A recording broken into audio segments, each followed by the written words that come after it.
அனைவருக்கும் வணக்கம். நம்ம இந்த வீடியோ பகுதியில அசிஸ்டன்ட் கமிஷனர் ஆஃப் லேபர் எக்ஸாமுக்கான ட்ரேட் யூனியன் ஆக்ட பத்தி பார்க்கலாம். இந்த வீடியோ ஒரு இன்ட்ரோடக்ஷன் பகுதியா நம்ம எடுத்துக்கலாம். 1926ஆம் ஆண்டு கொண்டு வரப்பட்ட இந்த ட்ரேட் யூனியன் ஆக்ட்ல நம்ம முக்கியமான தெரிஞ்சுக்க வேண்டிய விஷயங்கள் என்னன்னு சொல்லிட்டு ஓவராலா இந்த வீடியோல நம்ம பார்க்கலாம். ஸோ இந்த வீடியோவை பொறுத்த வரைக்கும் ஒரு இன்ட்ரோடக்ஷன் பகுதியா நம்ம எடுத்துக்கலாம். ட்ரேட் யூனியன் ஆக்ட் அப்படின்னு எடுத்துக்கிட்டோம் அப்படின்னா நமக்கு டோட்டலா 33 செக்ஷன்ஸ் இருக்கு. ஸோ அதுல சாப்டர் பார்த்தோம் அப்படின்னா 5 சாப்டர்ஸ் இருக்கு. ஸோ டோட்டலா 33 செக்ஷன்ஸ். இதுல பார்த்தோம் அப்படின்னா சாப்டர் 5 சாப்டர்ஸ் இருக்கு.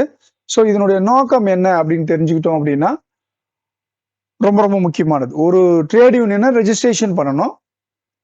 அதனுடைய விதிகள் என்ன அப்படின்னு தான் இந்த ஆக்ட் சொல்லுது. ஸோ இந்த ஆக்டினுடைய நோக்கம், ட்ரேட் யூனியனுடைய ஆக்டினுடைய நோக்கம் என்பது ட்ரேட் யூனியனை ரெஜிஸ்ட்ரேஷன் பண்ணிட்டா அந்த சம்பந்தமான லாஸ் என்னென்னலாம் அவங்க ஃபாலோ பண்ணணும் போன்றதுதான் இந்த செக்ஷன் டீல் பண்ணுது அப்படின்னு சொல்லிட்டு நம்ம பார்க்குறோம்.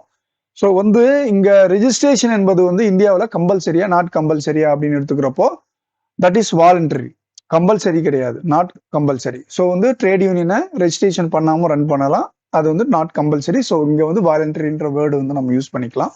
ஸோ அப்ஜெக்டிவ் என்பது ரெஜிஸ்ட்ரேஷன் பண்ணணும். பொதுவாக இந்த ட்ரேட் யூனியன் என்ன எதுக்கு யூஸ் ஆகும் அப்படின்னு எடுத்துக்கிட்டோம் அப்படின்னா முதலாளிக்கும் தொழிலாளிக்கும் இடையே ஒரு நல் உறவை பேணி பாதுகாப்பதற்கு. ஒரு தொழிலாளி இருக்காருன்னா அவரால் ஒரு முதலாளி கிட்ட போயிட்டு பேசி அவருக்கு உண்டான கிரீவன்ஸை வாங்க முடியுமா அப்படின்னா பார்த்தோம் அப்படின்னா சில பேரால வாங்க முடியும். எல்லாராலுமே அந்த பேச்சு திறமை இருக்குமா அப்படின்னா அது டவுட் இருக்காது. ஸோ அந்த பேச்சு திறமை கொண்டவர்கள் தான் இந்த ட்ரேட் யூனியனை பொதுவாக ரன் பண்ணுவாங்க. ஸோ அங்க நம்ம இதுல இருந்து என்ன தெரிஞ்சுக்கணும் அப்படின்னா நம்மளுடைய உரிமைகளை கேட்டு பெறுவதற்கு ஒரு ட்ரேட் யூனியனை ஆரம்பிச்சு அதன் மூலயமாக முதலாளிகளிடமிருந்து கேட்டு பெறுவது, ஒரு கலெக்டிவ் பார்கெனிங் மூலயமாக கேட்டு பெறுவது தான் இந்த சட்டத்தினுடைய ஒரு முக்கியமான நோக்கமாக நம்ம பார்க்கிறோம். ஸோ நம்ம இங்க இந்த செக்ஷன் 33 எப்படி எப்படிலாம் இந்த ட்ரேட் யூனியனை டீல் பண்ணுது அப்படின்னு சொல்லிட்டு நம்ம பார்க்குறோம்.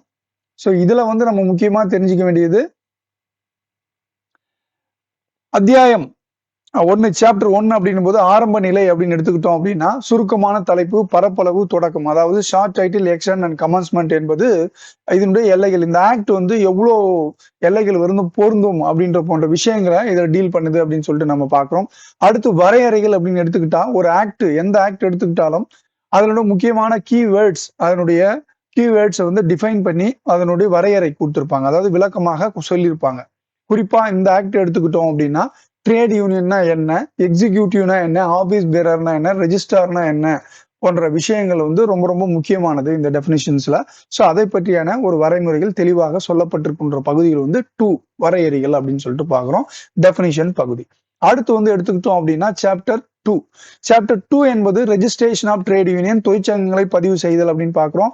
ஸோ பொதுவாக இது எப்படி இருக்கும் அப்படின்னா 3 to 14 வரைக்கும் ஒரு தொழிற்சங்கத்தை எப்படி பதிவு செய்வது, அது அரசாங்கம் யாரை நியமித்திருக்கிறது என்பது பார்க்கும்போது ரெஜிஸ்டாரை நியமனம் செய்திருக்கும். அந்த அப்ளிகேஷன் எப்படி கொடுக்குறாங்க, so registrar, appointment of registrar. So அடுத்து பார்த்தோம் அப்படின்னா mode of registration, section 4, section 5 application of registration. அடுத்து பாத்தீங்க அப்படின்னா அந்த அப்ளிகேஷன் போட்டுடுறாங்க. அந்த அப்ளிகேஷன் போடும்போது இருக்கக்கூடிய விதிமுறைகள் என்ன, இருக்கக்கூடிய விதிமுறைகள்ல என்னென்னலாம் இருக்கணும், provision to be contained in the rules of a trade union அப்படின்னு சொல்லிட்டு பார்க்கலாம், செக்ஷன் 6. அடுத்து பாத்தீங்க அப்படின்னா power to call further particulars and to require alternation of name அப்படின்னு சொல்லிட்டு நம்ம பார்க்குறோம். கூடுதல் விவரங்களை கோரவும் பெயர் மாற்றம் செய்யும் அதிகாரம் ரெஜிஸ்டாருக்கு இருக்கு. ஸோ இது பார்த்தோம் அப்படின்னா அந்த செக்ஷன் 7 டீல் பண்ணுதுன்னு பார்க்குறோம். 8 பதிவு அப்படின்னு பார்க்குறோம். அடுத்து பார்த்தோம் அப்படின்னா இந்த சாப்டர் 2லயே கண்டினியூஸா 14 வரைக்கும் ஏற்கனவே சொல்லியிருக்கோம். இதுல 9 பார்த்தோம் அப்படின்னா சர்டிபிகேட் ஆஃப் ரெஜிஸ்ட்ரேஷன். இதுல 9A என்பது பார்த்தோம் அப்படின்னா இருக்கு, அமெண்ட்மெண்ட் மூலமா கொண்டு வந்திருப்பாங்க 9A 2002ல. ஸோ இதுல பார்த்தோம் அப்படின்னா மினிமம் மெம்பர்ஷிப், அதாவது minimum recruitment about membership of trade union அப்படின்னு சொல்லிட்டு பார்க்குறோம். So minimum recruitment about membership of a trade union, ஒரு தொழிற்சங்கத்தை பதிவு செய்யும் போது குறைந்தபட்ச உறுப்பினர்களுடைய தேவையை பற்றி விளக்குகிறது அப்படின்னு பார்க்கிறோம் 9A. 10 பார்த்தோம் அப்படின்னா கேன்சலேஷன் ஆஃப் ரெஜிஸ்ட்ரேஷன். ஒரு ரெஜிஸ்ட்ரேஷனை பாத்தீங்க அப்படின்னா ஒரு ரெஜிஸ்டார் கேன்சல் பண்ணலாம் தவறுதலாக இருக்கும் பட்சத்துல. ஸோ அப்ளிகேஷன் போட்டவங்களே எங்களுக்கு வேணாம்னு சொல்லிட்டு மனசு மாறிட்டு திருப்பி அந்த ரெஜிஸ்ட்ரேஷன் கேன்சல் பண்ணிக்கலாம். அதை பற்றியான விளக்குவது பாத்தீங்க அப்படின்னா 10. ஸோ 9ல வந்து சர்டிஃபிகேட், இது வந்து பாத்தீங்க அப்படின்னா கேன்சல் பண்றது. ஸோ இப்போ வந்து சர்டிஃபிகேட் கொடுக்கல, இந்த மாதிரி கேன்சல் பண்ணிடுற ரெஜிஸ்டார் அப்படின்னா அதுக்கு மேல்முறையீடு போகலாம். அதுதான் அப்பீல். ஸோ இந்த போட கம்யூனிகேஷன்லாம் எங்க டீல் பண்ணுவாங்க, அப்ளிகேஷன் வந்து ரிஜெக்ட் ஆயிடுச்சுன்னு எங்க சொல்லுவாங்க, ஒரு ரெஜிஸ்டர் ஆஃபீஸ்க்கு சொல்லுவாங்க. ஸோ ரெஜிஸ்டர் ஆஃபீஸ்ல மூலியமா வந்து அதுதான் ரெஜிஸ்டர் ஆஃபீஸ் நம்ம பார்க்குறோம். ஸோ அதை பத்தி டீல் பண்றது வந்து 12 ஏதாவது ஒரு கம்யூனிகேஷன் ஏதாவது ஒரு டீட்டெயில் தேவைன்னா நம்ம ரெஜிஸ்டர் ஆஃபீஸ் மூலியமா தான் நம்ம பண்ண முடியும். ஸோ அதை பத்தி நம்ம வந்து ஃபியூச்சர் வீடியோல நம்ம டீட்டெயிலாக நம்ம பார்க்கலாம். அடுத்து வந்து பதிவு செய்யப்பட்ட தொழிற்சங்கங்களை ஒருங்கிணைத்த incorporation of a registered trade union என்பது பார்த்தோம் அப்படின்னா, ஒரு பதிவு செய்யப்பட்ட தொழிற்சங்கங்கள் வந்து எப்படி வந்து அதனுடைய சொத்துக்கள்லாம் வந்து எப்படிலாம் டீல் பண்றாங்க, அதனுடைய வாரிசுகள் யார் யாரு போன்ற விவரங்கள் எல்லாம் இந்த பிரிவுல நம்ம வந்து பார்ப்போம். அடுத்து வந்து such an act not to apply to registered trade union. சில சட்டங்கள் வந்து இந்த தொழிற்சங்க விதிகளுக்கு வந்து பொருந்தாது அப்படின்னு சொல்லிட்டு பார்க்குறோம். ஸோ அது என்னென்ன ஆக்ட்னு சொல்லிட்டு நம்ம டீட்டெயிலா பார்க்கலாம். ஸோ இங்க வந்து பார்த்தோம் அப்படின்னா சாப்டர் 3 ஏற்கனவே சாப்டர் 2ல இருந்து வந்து பார்த்தோம் நம்ம வந்து 3 to 14 வரைக்கும். சாப்டர் 2 என்பது வந்து 3 to 14 வரைக்கும் பாத்தீங்க அப்படின்னா ரெஜிஸ்ட்ரேஷன் பர்பஸ்க்கு மட்டும் தான். எப்படி ரெஜிஸ்டர் அப்பாயின்மெண்ட் பண்றாங்க, அப்ளிகேஷன் எப்படி போடுறோம், சர்டிபிகேட் எப்படி ரெஜிஸ்ட்ரேஷன் கொடுக்குறாங்க, ஸோ அப்புறம் கேன்சலேஷன் எப்படி பண்றது, அப்பீல் பண்றது எல்லாமே டிஸ்கஸ் பண்றது இந்த சாப்டர் 2. ஸோ வந்து ரெஜிஸ்டர், அடுத்து வந்து அப்ளிகேஷன் பண்றது எப்படி, அந்த அப்ளிகேஷனுக்கு இருக்கக்கூடிய விஷயங்கள் என்ன, ஸோ அதுக்கப்புறம் ரெஜிஸ்டர் பண்ணிடுறாங்க, கேன்சலேஷன் எப்படி பண்றாங்க, அப்பீல் எப்படி பண்றாங்கன்றதுதான் ரொம்ப ரொம்ப முக்கியம். அடுத்து சாப்டர் 3 நம்ம பார்க்கும்போது பதிவு செஞ்சிடுறீங்க ஏற்கனவே, ஸோ அதுக்கு வந்து இருக்கக்கூடிய கடமைகள் என்ன, உரிமைகள் என்ன அப்படின்னு சொல்லிட்டு நம்ம பார்க்க போறோம். ஸோ பொதுவா ஒரு ரெஜிஸ்ட்ரேஷன் பண்றாங்க ஒரு ட்ரேட் யூனியன் அப்படின்னா அதுல நிறைய சப்ஸ்கிரிப்ஷன் இருக்கணும். சப்ஸ்கிரைபர் யாரு இருக்கிறாங்கன்னா மெம்பர் இருப்பாங்க. ஸோ மெம்பர் தான் அவங்க சப்ஸ்கிரைபர் அப்படின்னு சொல்றோம். சப்ஸ்கிரைபர் பண்ணும்போது சப்ஸ்கிரிப்ஷன் ஃபீஸ் பே பண்றாங்க, அது வந்து பொது நிதி என்று அழைக்கப்படும். ஸோ ஆப்ஜெக்ட் ஆன் விச், அந்த பொது நிதியை எவ்வாறு அவர்கள் வந்து பயன்படுத்துகிறார்கள் என்பதுதான் வந்து இந்த செக்ஷன் 15 வந்து சொல்லுது அப்படின்னு சொல்லிட்டு நம்ம பார்க்கிறோம். அடுத்து வந்து பார்த்தோம் அப்படின்னா constitution of a separate fund for political purpose. So அரசியல் நோக்கங்களுக்காக தனி நிதியை வந்து எவ்வாறு அமைத்து அதை வந்து எப்படி வந்து அந்த நிதியை கலெக்ட் பண்றது, எவ்வாறு பயன்படுத்துவது என்பது பற்றி செக்ஷன் 16 சொல்லுது. ஸோ 15ம் 16ம் வந்து பார்த்தோம் அப்படின்னா ஃபண்டை பத்தியான டீடைல்ஸ் அப்படின்னு சொல்லிட்டு நம்ம பார்க்கிறோம். அடுத்து வந்து பாத்தீங்க அப்படின்னா 2 விதமான குற்றங்கள் பொதுவா வந்து பார்த்தோம் அப்படின்னா கிரிமினல் கன்ஸ்பிரசி இல்ல சிவில் ஷூட் ஏதாவது நடக்குது அப்படின்னா அதற்குண்டான இந்த தொழிற்சங்க விதிகள்ல வந்து சில விலக்குகளை கொடுத்திருப்பாங்க. அதை பற்றியான டீல் பண்றதுதான் இந்த செக்ஷன் 17 செக்ஷன் 18 அப்படின்னு பாக்குறோம். கிரிமினல் கன்ஸ்பிரசி இன் ட்ரேட் டிஸ்பியூட் அப்படின்னா வர்த்தக தகராறில் கிரிமினலுடைய சதியை வந்து பத்தி சொல்றதுதான் இங்க. சில வழக்குகள்ல வந்து சிவில் வழக்குகள் இருந்து விலக்கு கொடுக்குறாங்க. அதாவது உரிமைகள் வழக்குகள் இருந்து விதி விலக்கு கொடுப்பது எவ்வாறு என்பது செக்ஷன் 18 சொல்லுது அப்படின்னு சொல்லிட்டு நம்ம பார்க்கிறோம். அதனுடைய தொடர்ச்சியாக இந்த அத்தியாயம் 2ல தொடர்ச்சியா பார்த்தோம் அப்படின்னா ஒரு அதாவது ஆபீஸ்ல இருக்கிற புக்ஸ், அக்கௌண்ட்ஸ், மெம்பர்ஷிப் லிஸ்ட் எல்லாத்தையும் செக் பண்ணோம் அப்படின்னா அந்த தொழிற்சங்கங்களுக்கு உண்டான அது எப்படி அந்த மெம்பர் போய் எப்படி செக் பண்ணலாம், ஆபீஸ் பிரர் போய் எப்படி செக் பண்ணலாம் போன்ற விதிகளை இதுல கொடுத்திருப்பாங்க. 20 டீல் பண்ணுது.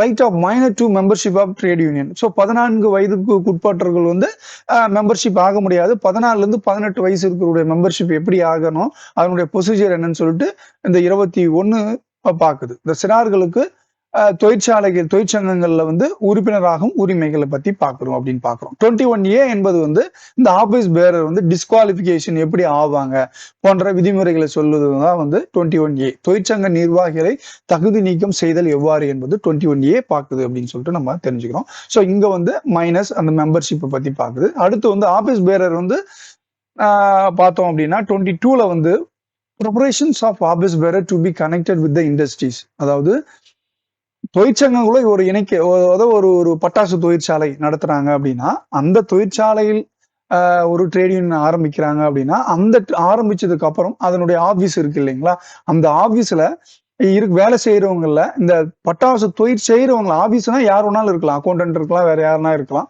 ஸோ அந்த மாதிரி இந்த தொழிற்சங்கத்துல வேலை செய்கின்றவர்கள்ல அந்த தொழில ஈடுபட்டுறவங்கள எத்தனை பர்சன்டேஜ் இருக்கணும்னு சொல்லிட்டு இந்த செக்ஷன் 22 வந்து டீல் பண்ணுது. ஸோ அடுத்து வந்து பாத்தீங்கன்னா ஒரு தொழிற்சங்கம் ரெஜிஸ்டர் பண்ணிடும், ஒரு 2 நாளா ரன் ஆகிட்டு இருக்கு, அதை வந்து எப்படி கேன்சல் பண்ண, அதாவது பேரை மாத்தணும் அப்படின்னு விருப்பப்படுறாங்கன்னா 23 பெயர் மாற்றம் அப்படின்னு பாக்குறோம். அடுத்து 24 என்பது amalgamation of trade union. 2 trade யூனியனை ஒண்ணு பண்றது எப்படி?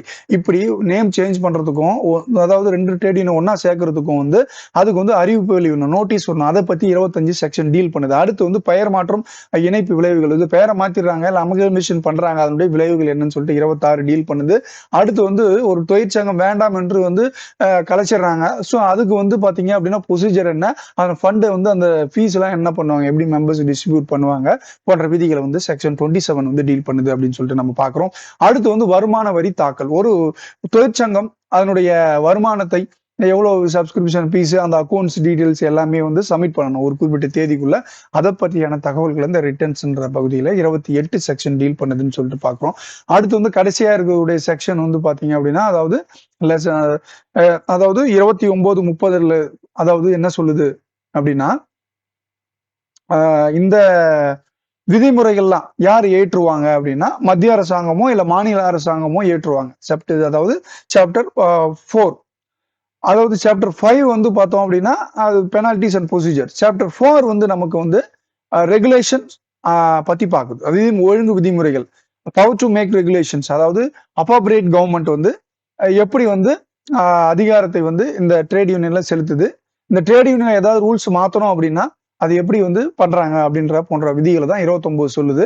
ஸோ அடுத்து 30 வந்து வெளியீடு எப்படி பண்றாங்க, கசட்ல எப்படி வெளியீடு பண்றாங்கன்ற விதிகளை வந்து 30 சொல்லுது அப்படின்னு பாக்குறோம். ஸோ அடுத்து வந்து கடைசியாக இதாவது முன்னாடிக்கு வந்து பாத்தீங்கன்னா அத்தியாயம் 4 வந்து ரெகுலேஷன் பத்தி சொல்லுது. கடைசியா பார்த்தோம் அப்படின்னா சாப்டர் 5 வந்து பெனால்டிஸ் அண்ட் ப்ரொசீஜர் எடுத்துக்கும் போது ஸோ வருமான வரி தாக்கல் செய்யும் போது தவறுகள் ஏதாவது இருந்தா அதுக்கு உண்டான பெனால்டிஸ், வேற ஏதாவது தவறுதலாக ஒரு இன்ஃபர்மேஷன் கொடுத்துறீங்க அப்படின்னா அதற்கு உண்டான பெனால்டிஸ் என்னன்னு சொல்லிட்டு 32 டீல் பண்ணுதுன்னு பாக்குறோம். அடுத்து வந்து காக்னிசன்ஸ் அஃபென்ஸ், குற்றங்களை கண்டறிதல். ஒரு கண்டறிஞ்சிட்டாங்க, அதுக்கு வந்து தண்டனை வழங்கும் போது யார்கிட்ட போய் கம்ப்ளைண்ட் பண்றது, இந்த ஒரு தண்டனை கொடுக்குறாங்க அப்படின்னா அது யார் மூலியமாக தண்டனை பெறுவது, ஒரு குறைந்தபட்சம் ஒரு மாவட்ட நீதிபதி இல்ல மாநிலங்களுக்கு அதாவது ஒரு மேஜிஸ்ட்ரேட் இருப்பாங்க. ஸோ ஒவ்வொரு ஆக்டுக்கும் ஒவ்வொரு நீதிபதிக்குள்ள குறையாம இவங்க கிட்ட தான் நீங்க போய் கம்ப்ளைண்ட் பண்ண முடியும். ஸோ அந்த பற்றியான தகவல்களை தான் செக்ஷன் 33 வந்து டீல் பண்ணுது. ஸோ பொதுவா இந்த நம்ம ட்ரேட் யூனியன் எடுத்துக்கிட்டோம் அப்படின்னா 5 சாப்டர் இருக்கு. ஸோ வந்து நம்ம 5 சாப்டர் இருக்கு. அதுல நம்ம முக்கியமான வந்து பார்த்தோம் அப்படின்னா முதல்நிலை பிரிலிமினரின்னும் போது வந்து ஆரம்ப நிலை, அதனுடைய பிரிவுகள் 1, 2 தான். அடுத்து சாப்டர் 2 போது வந்து 3 to 14 வரைக்கும். அடுத்து வந்து பார்த்தோம் அப்படின்னா அத்தியாயம் சாப்டர் 3 போது வந்து 15 to நமக்கு வந்து 28 வரைக்கும். ஸோ வந்து சாப்டர் 4 போது 2 செக்ஷன் 29 and 30. சாப்டர் 5 போது வந்து பார்த்தோம் அப்படின்னா 31 to 33.